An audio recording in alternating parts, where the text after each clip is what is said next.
பிரம்மரிஷி பிதாமகா பத்ரிஜி அவர்களுக்கும், பிரமிட் ஆன்மீக மன்றம் இயக்கங்கள் சார்பாகவும், global Buddha school of meditation சார்பாகவும் உங்கள் எல்லோருக்கும் என் வணக்கத்தை தெரிவித்துக் கொள்கிறேன்.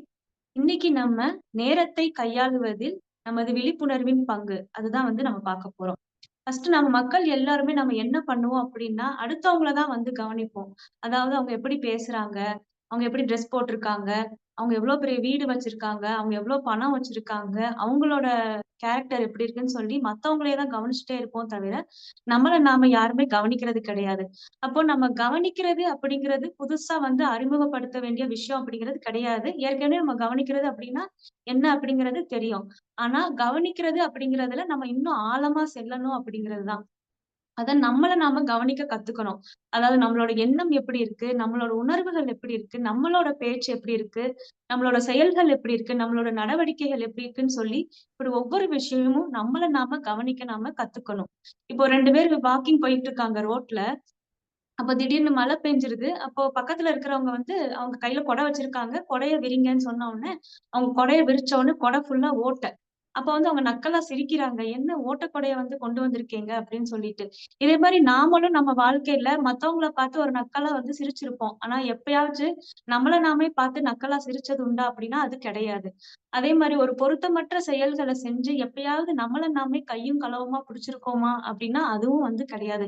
அப்ப இதுலருந்து நம்ம என்ன தெரிஞ்சுக்கிறோம் அப்படின்னா, நம்மளோட கவனம் அப்படிங்கிறது முழுக்க முழுக்க மத்தவங்கள மேல தான் இருக்குதே தவிர, நம்ம மேல இல்ல அப்படிங்கிறது தான். அதனால இப்ப நம்ம மத்தவங்கள கவனிக்கிறதால நம்மளுக்கு எந்த ஒரு பயனும் இல்ல அப்படிங்கிறத நம்ம தெரிஞ்சுக்கணும். சரி, எப்படி நாமளே நம்மள கவனிக்கிறது அப்படின்னா, ஃபர்ஸ்ட் நம்மள நாம அண்டர்ஸ்டாண்ட் பண்ணிக்க நம்ம கத்துக்கணும். அதாவது நம்மளோட போற பாதை சரியான பாதையா? என்னோட பேச்சு சரியான பேச்சா? என்னோட நடவடிக்கை சரியானதா இருக்குதா? என்னோட எண்ணங்கள் எல்லாமே சரியா தான் இருக்கா? அப்படின்னு சொல்லி நம்மள நாம செக் பண்ண கத்துக்கணும்.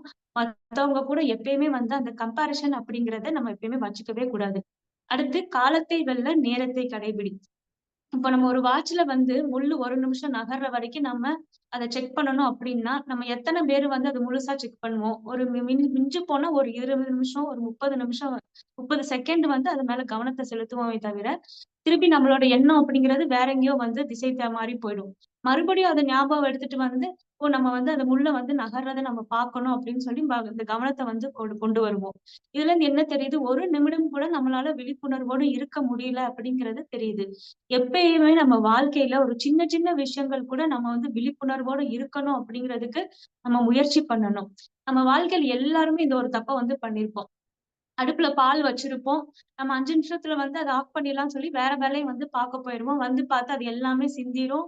திருப்பி நம்ம ஒரு டபுள் வேலையா ஆகும். அத துடைக்கணும், எல்லாம் பண்ணணும். அப்ப குற்ற உணர்ச்சி வச்சிருப்போம். ஐயோ! நம்ம ஒரு 5 நிமிஷம் பக்கத்துல நின்னுருந்தா நம்ம பால் வீணா இருக்காதே! நம்ம இப்ப கிளீன் பண்ணணும் அவசியம் இருக்காதே! அப்படின்னு அந்த குற்ற உணர்ச்சி இருக்கும். இது இயல்பான விஷயம் தான். அந்த குற்ற உணர்ச்சி வச்சிருந்தோம் அப்படின்னா, அந்த விழிப்புணர்வு அப்படிங்கிறது நம்மள நம்மள்கிட்ட வளர முடியாமயே போயிரும். ஏன்னா, அந்த பால் சிந்துனதுனால தான் மறுபடியும் அந்த தப்பு பண்ணக்கூடாது அப்படிங்கிற அந்த விழிப்புணர்வு அப்படிங்கிறது அப்பதான் ஏற்படுது. மறுபடியும் அந்த தப்பு பண்ண மாட்டோம். எப்பயுமே அந்த குற்ற உணர்வு அப்படிங்கிறது நம்ம இருக்கவே கூடாது அப்படிங்கிறத நாம தெரிஞ்சுக்கணும். அடுத்து நம்ம இப்போ ஏதோ ஒரு விஷயம் ஒரு வேலை பண்ணிட்டு இருக்கோம். அது மறந்துட்டோம் அப்படின்னா, வெறுமனே ஒரு 2 நிமிஷம் நம்ம மூச்ச கவனிச்சுட்டு மறுபடியும் அந்த வேலைய தொடங்க பண்ணலாம். மறுபடியும் அந்த ஞாபகம் அப்படிங்கிறது வரும். அப்ப விழிப்புணர்வு அப்படிங்கிறது மெதுவா தான் நம்மளால முயற்சி பண்ண முடியும், பயிற்சியும் பண்ண முடியும் அப்படிங்கிறது தான். ஆரம்ப கட்டத்துல நம்ம 1 நிமிஷம் விழிப்புணர்வோட இருப்போம். அப்ப போக போக ஒரு 10 நிமிஷம் விழிப்புணர்வோட இருந்துட்டோம் அப்படின்னா, நம்ம ஒரு ஹாப்பி மோடுக்கு போயிருவோம். ஓ! நம்மளால 10 நிமிஷம் நம்மளால விழிப்புணர்வோட இருக்க முடியுது அப்படின்னு ஒரு சந்தோஷம் ஏற்படும். அப்போ அப்ப நம்ம மனச ஒரு எக்ஸைட்மென்ட் மோடுக்குள்ள வச்சுக்காம, அந்த சமநிலை அப்படிங்கிறத அங்க கொண்டு வரணும். இதற்கு நம்ம நிதானம், பொறுமை அப்படிங்கிறது ரொம்ப ரொம்ப தேவை. அப்புறம் இப்ப slow and steady wins the race மாரி தான் விழிப்புணர்வு அப்படிங்கிறது கூட. இப்ப விழிப்புணர்வு நம்ம 10 நிமிஷம் கூட நம்மளால இருக்க முடியலையே, உடனே நம்மளுக்கு ரிசல்ட் வரணும் அப்படிங்கிறது நம்மளுக்கு இருக்கும். அந்த எக்ஸ்பெக்டேஷன் அப்படிங்கிறது நம்ம அங்க வச்சுக்கவே கூடாது அப்படிங்கிறது தான். விழிப்புணர்வு அப்படிங்கிறது பருவ காலங்கள்ல வளரக்கூடிய இந்த மலர்கள் போலயோ, இல்ல பூக்கள் போல, இந்த பழங்கள் போல கிடையாது. விழிப்புணர்வு அப்படிங்கிறது எல்லையற்ற இருக்கு. அது வளர்ந்துகிட்டே தான் இருக்கு அப்படிங்கிறது தான். நம்ம 100 வருஷத்துல விழிப்புணர்வு அடைஞ்சிருவோம், 50 வருஷத்துல விழிப்புணர்வு அடைஞ்சிருவோம் அப்படிங்கிறது கிடையாது. விழிப்புணர்வு அப்படிங்கிறது வளர்ந்துகிட்டே தான் இருக்குது. அது மெதுவா தான் வளருது அப்படிங்கிறத நம்ம தெரிஞ்சுக்கலாம்.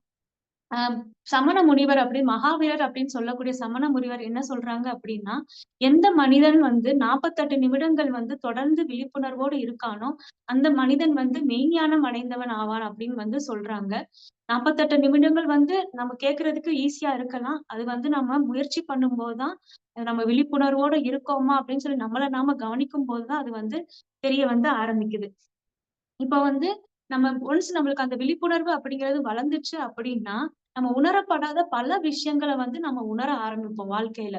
இப்போ நம்ம உடல்லயும் சரி, மனதிலயும் சரி, ஏதாச்சும் ஒரு முறுக்கீடுகள் இருக்கும். அந்த இறுக்கங்கள் அப்படிங்கிறது இருக்கும். நம்ம அத கண்டுக்காம இருப்போம். ஒன்ஸ் அதுல அவேர்னஸ் ஏற்பட்ட பிறகு, அத உணரும்போது அது அந்த தளர்வுகள் அப்படிங்கிறது கொஞ்சம் கொஞ்சமா வரும். இப்போ நம்ம மெடிடேஷன் முன்னாடிலாம் நம்ம எல்லாரும் சொல்லி கேள்விப்படுவோம். நம்மளுக்கு ஒரு கோபம் இருக்கும், அந்த பயம் இருக்கும்.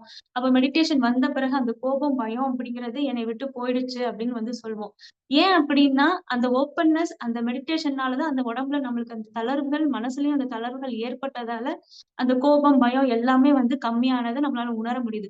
அதே மாரி தான் அவேர்னஸ் அப்படிங்கிறது கூட. இந்த அவேர்னஸ்க்கு அடித்தளமா இருக்கிறது என்ன அப்படின்னு பார்த்தோம் அப்படின்னா, தியானம் தான். அந்த அவேர்னஸ் நம்மளுக்கு இன்கிரீஸ் ஆயிடுச்சு அப்படின்னா, நம்ம தூக்கத்துல தான் கனவு காண்றோம் அப்படின்னு நெனச்சுட்டு இருக்கோம். ஆனா, நம்ம முழிச்சுட்டு இருக்கும்போது கூட கனவு கண்டுட்டு தான் இருக்கோம் அப்படிங்கிற நம்மளே தெரிஞ்சு அத ஆச்சரியப்படுவோம். அப்ப நம்ம தூங்கும்போது உணர்வற்று இருக்கோம். அப்ப முழிச்சிருக்கும்போது உணர்வோட இருக்கிறோம் அப்படின்னா, என்ன அப்படின்னா, தூங்கும்போது நம்ம சுத்தி உள்ள சூழல், அந்த சரவுண்டிங்ஸ் மேல தான் நம்ம விழிப்புணர்வு இல்லாம இருக்கிறோம் தவிர, நம்ம மனசு அப்படிங்கிறது விழிப்புணர்வோட தான் இருக்குது. அதாவது ஆழ் தூக்கத்துல கூட அந்த விழிப்புணர்வு அப்படிங்கிறது நடக்குமா அப்படின்னா, நம்ம மூளை அந்த அலர்ட்னஸ் சிக்னல் டெம்பரரியா கட் ஆஃப் ஆயிருக்கும். அதாவது அது அன்கான்ஷியஸ் ஸ்டேஜ் அப்படின்னா பார்த்தா, நம்ம சுத்தி உள்ள அந்த சரவுண்டிங் மேல நம்ம அன்கான்ஷியஸா இருப்போம். ஆனா, நம்ம தூய விழிப்புணர்வு அப்படிங்கிறது எப்பயுமே தூங்காம இருக்குது அப்படிங்கிறத நம்ம நினைவுல வச்சுக்கணும். இப்ப நம்ம திடீர்னு நம்ம காலையில தூங்கிட்டு இருக்கும்போது பகல் கனவு அப்படின்னு சொல்லுவோம். நம்ம எங்கேயோ நாட்டுல ராஜாவா இருக்கிற மாரிலாம் இருக்கும். சம்மந்தம் இல்லாத கனவுகள் வருது அப்படின்னு சொல்லி நம்மளுக்கு நெனைப்போம். அந்த விழிப்பு நிலை ஏற்பட்ட பிறகு தான் தெரியும். இது உண்மையான விழிப்பு நிலை இல்ல அப்படிங்கிறது நம்மளால உணர முடியுது. அப்ப அவேர்னஸ் அப்படிங்கிறது நம்ம விழித்திருக்கும் போது கூட காணக்கூடிய கனவுகளோட அடுக்குகள், அதாவது லேயர்ஸ் ஆஃப் ட்ரீம்ஸ் சொல்லுவோம் இல்லையா? அத அறிந்து செய்யும்படி செய்றது அப்படிங்கிறது இந்த விழிப்புணர்வு அப்படிங்கிறது தான். எப்படி ஒரு இருட்டு அறையில ஒரு தீக்குச்சிய நம்ம பத்த வச்சோம் அப்படின்னா, அந்த ஒளி அந்த இருள கொஞ்சம் கொஞ்சமா களைய வைக்கும். அதே மாரி தான் இந்த விழிப்புணர்வு அப்படிங்கிற அந்த தூய ஒளி அப்படிங்கிறது, நாம காண்ற இந்த பகல் கனவு. அதாவது விழிப்புணர்வு இல்லாம பண்ற செயல்கள் எல்லாத்தையுமே கொஞ்சம் கொஞ்சமா இந்த பகல் கனவு அப்படின்னு சொல்லக்கூடியத, இந்த தூய விழிப்புணர்வு அந்த ஒளி கொஞ்சம் கொஞ்சமா அந்த இருள நீங்க வைக்குது அப்படிங்கிறத நம்ம புரிஞ்சுக்கணும். அடுத்து நேரம். நம்ம நேரம் அப்படிங்கிறது ரொம்ப திறமையா கையாள கத்துக்கணும். இப்போ ஒரு வேலை பண்றோம் அப்படின்னா, அந்த வேலைக்கான நேரத்த நிர்ணயம் பண்ணிக்கலாம். அந்த வேலையோட முக்கியத்துவத்த பொறுத்து. இப்ப நான் 1 மணி நேரத்துக்குள்ள இந்த வேலைய முடிக்கணும் அப்படின்னா, அந்த டைம் அலாட் பண்ணிட்டு இருக்கோம் பண்ணோம் அப்படின்னா, அந்த கவன சிதறல்கள் அப்படிங்கிறது ஏற்படாது.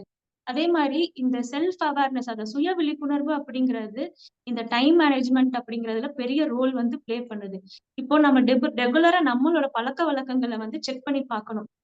அதாவது என்னோட என்னோட இன்னைக்கான நேரம் நான் ரொம்ப பயனுள்ளதா செலவு பண்ணியிருக்கேனா, எங்கெங்கெல்லாம் டைம வேஸ்ட் பண்ணியிருக்கேன் அப்படின்னு சொல்லி நம்மள நாம கவனிக்கும்போது தான் தெரியுது, நம்ம எங்கெல்லாம் டைம் வேஸ்ட் பண்ணியிருக்கோம் அப்படிங்கிறது. அங்க கூட அந்த விழிப்புணர்வு அப்படிங்கிறது தான் வேலை பண்ணுது. அப்போ இன்னைக்கு நம்ம இந்த டைம் வேஸ்ட் பண்ணோம் அப்படின்னா, மறுநாளு இத பண்ணக்கூடாது அப்படிங்கிற நம்மள கவனிக்க போய் தான் நம்ம பண்ற தப்பே நம்மளால உணர முடியுது. எப்பயுமே நம்மள தான் நம்ம கவனிக்கணும் அப்படிங்கிறது இதுலருந்து நம்ம தெரிஞ்சுக்கணும். அப்ப விழிப்புணர்வு வேலை பண்ண போய் தான் இந்த டைம் நம்ம வேஸ்ட் பண்ணக்கூடாது அப்படிங்கிற புரிதலும் நம்மளுக்கு ஏற்படுது. அப்போ பல பணிகள் ஒரே நேரத்துல பண்ணலாம் அப்படின்னு சொல்லி நான் மல்டி டாஸ்கிங் பண்ணுவேன் அப்படின்னு ஒரு சிலர் சொல்லுவாங்க. அதாவது பல பணிகள் பண்ணும்போது, அந்த முழுமை அப்படிங்கிறது இருக்காது. அந்த கவனச்சிதறல்கள் அப்படிங்கிறது ஏற்படும். எந்த ஒரு வேலை பண்ணாலும் அது முழு மனசோட, கவனத்தோட அது முழுமையா ஒரு வேலைய பண்ணோம் அப்படின்னா, அது ரொம்ப அழகா முடியும் அப்படிங்கிறது தான். இப்ப சயின்டிஸ்ட்லாம் உதாரணத்துக்கு எடுத்துக்கிட்டோம் அப்படின்னா, எப்பயுமே ஏதாச்சும் ஒண்ணு என்குயரி பண்ணிக்கிட்டே இருந்துட்டே இருப்பாங்க. நாம எல்லாருமே ஸ்பிரிச்சுவல் சயின்டிஸ்ட் தான். அதனால எப்பயுமே நேரத்த வீணடிக்காம ஒவ்வொரு நிமிஷமும் நம்ம விழிப்புணர்வோடு இருந்து ஒவ்வொரு நிமிஷமும் அந்த கற்றல் அப்படிங்கிறது வாழ்க்கையில தொடர்ந்து இருந்துட்டே இருக்கணும் அப்படிங்கிறது தான் வந்து நான் இதுல இருந்து சொல்ல வரேன் மாஸ்டர்.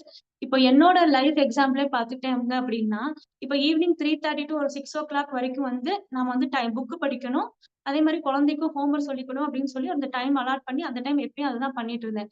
ஆனா ஒரு கவன சிதறல் வந்து ஏற்பட்டுட்டே இருந்துச்சு. அது என்னன்னு பார்த்தீங்கன்னா, ஒரு 2 நிமிஷம் புக் படிக்கிறது, அந்த 1 நிமிஷம் வந்து ஃபோன்ல வந்து ரீல்ஸ் பார்க்கறது, ஷார்ட்ஸ் பார்க்கறது இருந்துட்டே இருந்துச்சு. அப்போ அந்த முழுமையா நான் என்ன படிக்கிறேனோ, அதுல இருந்து அர்த்தத்த வந்து முழுமையா உணர முடியாம இருந்துச்சு. கவனிக்க முடியாம இருந்துச்சு. அப்போ கொஞ்ச நாள் கழிச்சு என்ன பண்ணேன், இந்த ஃபோன் அந்த நெட் எல்லாத்தையுமே ஆஃப் பண்ணிட்டு, முழு மனசோட அந்த அந்த 2 மணி நேரம் அந்த புத்தகத்த படிக்கும்போது, என் குழந்தைக்கும் பாடத்த சொல்லிக் குடுக்கும்போது, முழுசா என்னால அத கவனிக்க முடிஞ்சது. அதுல என்ன சொல்ல வராங்க, அந்த கருத்துக்கள வந்து புரிய முடிஞ்சது. நான் நினைக்கக்கூடிய அந்த வேலைகளும் அந்த டைம்க்குள்ள வந்து முடிக்க முடிஞ்சது. இதுதான் என்னோட டைம் மேனேஜ்மென்ட்ல நான் இந்த மாரி நான் மாற்றத்த வந்து கொண்டு வந்தேன். அது ரொம்ப நல்லாவே நடந்தது. அப்புறம் இன்னொரு விஷயம் விழிப்புணர்வு அப்படிங்கிறது என்னோட வாழ்க்கையில ஏற்பட்ட என்ன தருணம் அப்படி என்னன்னு பார்த்தீங்கன்னா, எப்பயுமே யார் என்கிட்ட பழகுனாலும் ஒரு அட்டாச்மென்ட் வந்து கிரியேட் பண்ணி வச்சுட்டே இருந்தேன். இப்ப நான் எப்படி அவங்க கிட்ட எவ்வளோ ஃப்ரெண்ட்லியா இருக்கேன், டேக் கேர் பண்ணிக்கிறேனோ, அதே மாரி அவங்களும் என்கிட்ட இருக்கணும் அப்படிங்கிற அந்த எக்ஸ்பெக்டேஷன் வச்சுட்டே முந்தி இருந்தேன். அது அந்த 2 விஷயம் வந்து என்ன எமோஷனலா ரொம்ப வந்து பெயின் ஏற்படுத்திட்டே இருந்துச்சு. நம்ம இவ்ளோ தூரம் இருக்கோம். நம்ம ஏன் அவங்க 1% கூட அவங்க வந்து நம்ம கிட்ட இருக்க மாட்டேங்கிறாங்களே! அந்த ஏக்கம் வந்து இருந்துட்டே இருந்துச்சு. அதுக்கப்புறம் தான் ஏன் இந்த விஷயம் பாதிக்குது அப்படின்னு சொல்லி பார்க்கும்போது, நான் தான் அந்த அட்டாச்மென்ட்டும், அந்த எக்ஸ்பெக்டேஷனும் வச்சிருக்கேன் அப்படின்னு சொல்லி, எனக்குள்ள அந்த விழிப்புணர்வு ஏற்பட்டுச்சு. அத மாத்திக்கவும் செஞ்சேன். இப்போ வந்து ஒரு ஒரு கடமையா வந்து நான் எல்லாம் பண்ணுவேன். ஆனா அந்த எக்ஸ்பெக்டேஷன் இல்லாம இருக்கிறதுனால, அந்த எமோஷனலாவும் எனக்கு அந்த பாதிப்புகள்ல இருந்து வெளிய வர முடிஞ்சது அப்படிங்கிறது, எனக்கு இந்த அவேர்னஸ், இந்த மெடிடேஷன் தான் வந்து ரொம்ப ஹெல்ப் பண்ணுச்சு. சோ இதுவரைக்கும் நம்ம இதுல என்ன கத்துக்கிட்டோம் அப்படின்னா, நம்ம மத்தவங்கள கவனிக்க கூடாது. நம்மள நாம கவனிக்க கத்துக்கணும். நேரம் அப்படிங்கிறது ரொம்ப ரொம்ப ப்ரீஷியஸ். சோ அது வந்து எவ்ளோ ப்ரொடக்டிவா நம்ம யுட்டிலைஸ் பண்றோம் அப்படிங்கிறது நம்மள நாம கவனிச்சு பார்த்துக்கணும். நம்ம ப்ரொடக்டிவா பண்றோமா? இல்ல எந்த இடத்துல வேஸ்ட் பண்றோம் அப்படின்னு சொல்லி நம்மள நாம செல்ஃப் செக் பண்ணிக்கிட்டே வந்தா, எல்லாமே வந்து அவேர்னஸோட இருந்தோம் அப்படின்னா, நம்மள நல்ல முறையில டிரான்ஸ்ஃபார்ம் பண்ணிக்க முடியும் அப்படிங்கிறத நான் இது மூலியமா தெரிவிச்சுக்கிறேன் மாஸ்டர்ஸ். மேலும் எனக்கு வாய்ப்பளித்த குளோபல் புத்தாஸ் டீமுக்கு என் மனமார்ந்த நன்றிகளை தெரிவித்துக் கொள்கிறேன். நன்றி, வணக்கம் மாஸ்டர்ஸ்.